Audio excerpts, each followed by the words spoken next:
And the Holy Spirit helps us in our weaknesses. For example, we don't know what God wants us to pray for, but the Holy Spirit prays for us with groanings that cannot be expressed in words. And the Father who knows all hearts knows what the Spirit is saying, for the Spirit pleads for us believers in harmony with God's own will.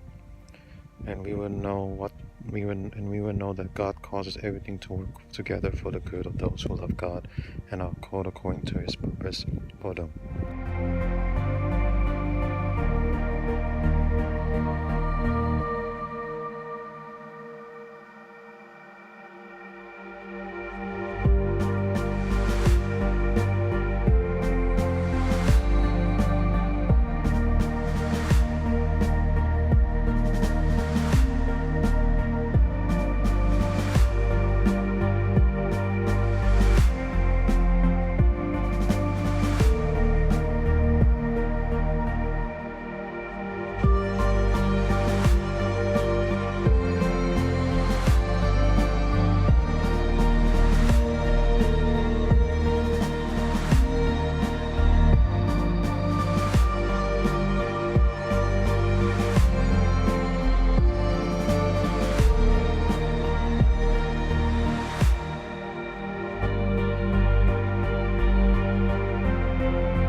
For God knew His people in advance, and He chose them to become like His Son, so that His Son would be the firstborn among many brothers and sisters.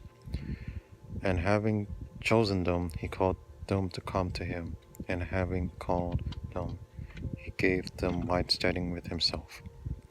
And having given them right standing, He gave them His glory.